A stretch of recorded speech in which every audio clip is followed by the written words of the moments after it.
Distaggio back at you with some Guild Wars 4, but before I get to that, let's just back up a moment. You know, this has never really been properly described to you guys. Why I call myself Dirty Distaggio? Well, first, it's a lot of reasons. Number one, my account isn't Uber. It's not insane. I started Castle Clash when I was way behind the top folks, like Sans7 and others, and it's just not a super awesome account. I've always been a little bit behind. I'm not Avatrex, if you were to compare this to, you know, recent folks that are publishing videos, you know, even Hirsch. I am not, my account is not, he's got like this super nasty everything, specifically Skull Knight, but, you know, I'm about average for a 130,000 mite account. That's right. So, why I call myself dirty? It's because we need to fight dirty, if you will, or use dirty tricks to achieve our goals, right? That's why I call myself Dirty Distaggio. It's exactly why. People wonder. It's like, I don't quite get why you call yourself that. That's why. Now, back to Guild Wars here for a second.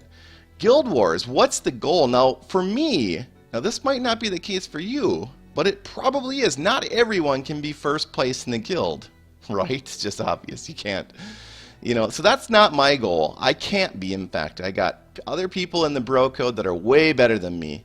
Way better accounts than me. They will always do better than me. So my goal isn't to be first place. It's not even to be in the first 5. My goal is to help my guild out as much as possible by scoring the most amount of points for my account. Score max of points for your account. Know the limitations, know the weaknesses of your account. Okay, if you don't have an Ares Revite 5, you will not be able to beat some top bases of other guilds. It's just as simple as that.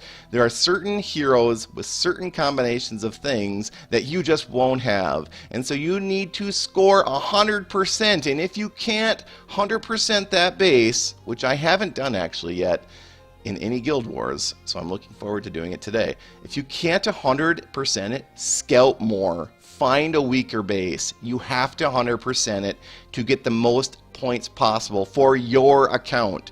Don't take risks. Don't take risks. Don't be a hero.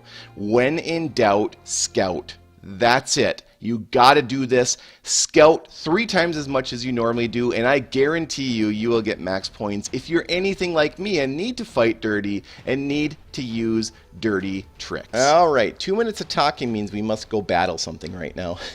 Anyways, I was thinking about this base too long, and then I realized my timer was running. I think if you end battle at 0%, you get your chance back, but I didn't have time to research it, and I realized, you know, with an Ares and Warlock on the right side, heroes totally spread out. I felt like this is an easily winnable base by just coming in all full force on the right-hand side over there. Just come in all full force. Take out that Ares and Warlock right away. Those would give trouble. You don't want to start on the left side and in face of Vlad and a Santa potential proc there. And then you don't want to get pummeled by Warlock on the far right side. So right side is the right entry point. And I'm just going to come in over there. I got some Mecha Men dropped there. That's more as a just kind of an accident. But that's all right. They're not causing any harm there. They're going to be headed straight towards the towers, right? But you can see my heroes beat them there. So my heroes are over there facing a Vlad and a Santa. Now I saw them proc, or about to proc. That's not good. I didn't quite want them in. But you can see here, again, I only need to kill that building. Mecha Men drop on the vaults. Do this thing. Well, of course, the Santa Boom proc took care of me there, but that allowed my Santa Boom to kill theirs, and of course, my Santa Boom's proc to take out that last building, which gives me the 398 points. So there you go. There wasn't a lot of dirty tricks in that one. That was more of a, you know, taking advantage of bad placement on the other person there. That was, from what I believe, that was a Guild Wars base, but yeah, we took care of that one pretty easy. Guild. Now again, my goal is not to be number 1. I will never be Balderdash 1, okay? I don't have an account that can achieve what he achieves. Know your limitations. If you have limitations, all you have to do is scout more. What I have determined, though, is Romania. Oh, another thing to remember, too, is you always want to go and check out your crests on your raiding team, right? So my raiding team is Santa Boom. Now, I typically put revives on, right? Typically. But on my Minotaur, I do have a War God 3. He will be in my raiding party. Minotaur, actually a lot of folks in my last video said, why aren't you using Minotaur? And I got me to thinking, you know, I was trying to do things. I was trying to be a hero. I was trying to use something else. And Minotaur is clearly one of my best raid heroes. So he is definitely one that I need to keep in there. And yeah. So that said, I'm going to use him and Cupid. And who is my sixth here? I think my sixth is going to be Dread Drake, who is definitely under-leveled. Right, but he is 9-starred with War God 2. I think I'm going to keep that. And, you know, that's kind of where I'm at here. I should bring him to 90. 7, 88, 89, 90. So, yeah, and he's got Life Drain 3 as a main. So he's my most underdeveloped hero that I'm going to be bringing. And this is my Guild Wars base. So again, if we go into the BroCode, I've done a little bit of scouting. For example, I went into Guild Wars and looked at all of the Romania bases. I haven't checked out countries yet, but you can see that their might starts at 143. Most of the others were starting in the 170 range, but I'm just going to take a look at this 143 base right here and see kind of how it works.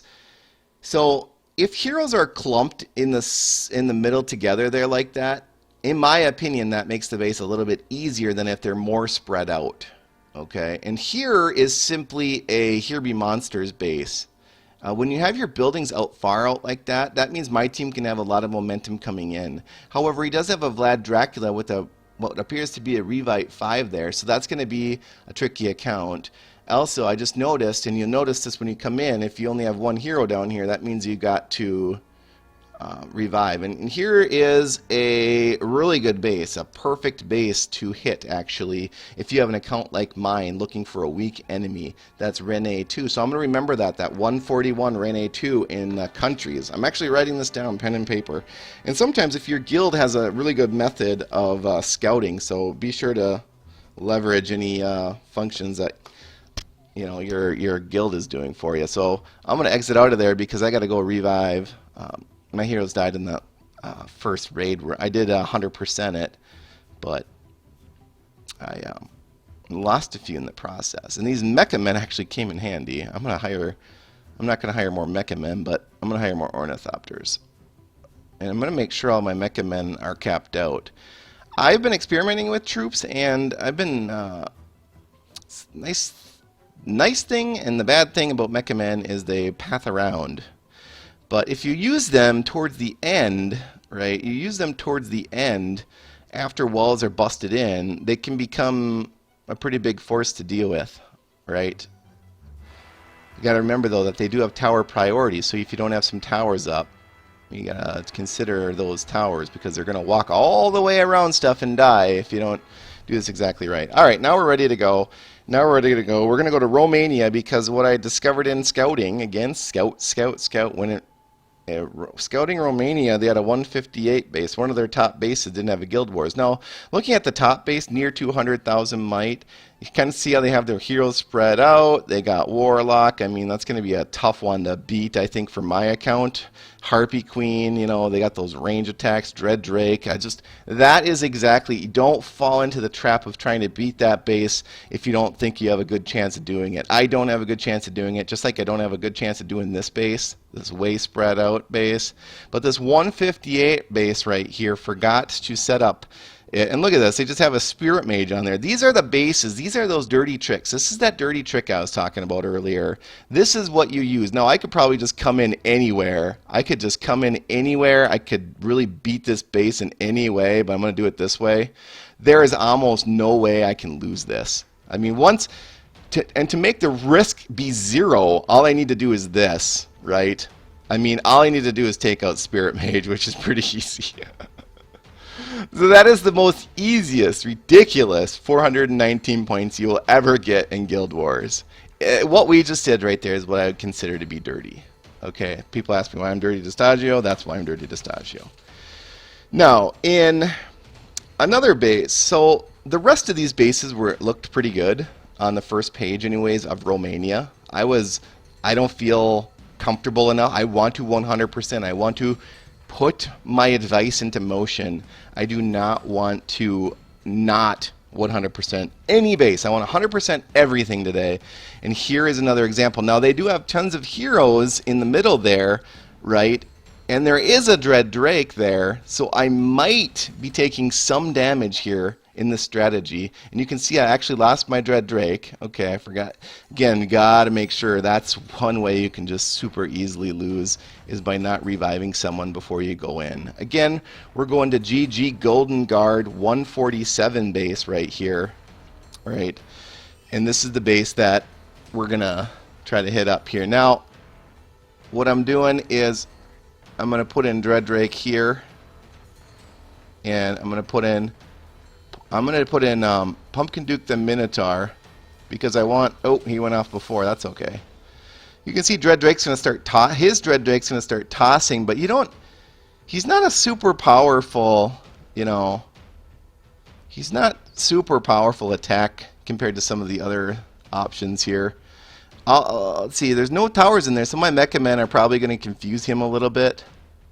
And you can see here, all I really need to do is get that last building done. See, I didn't need to I was going to distract those troops. I was trying to get his Vlad Dracula procced with those Mecha Men. Because if his Vlad Dracula procs, right, on my Mecha Men here, then he won't be able to proc on my heroes as they were running to his base. But we got that 100% there. In a few hours, I'll post part 2. As always, keep it dirty and dirty up.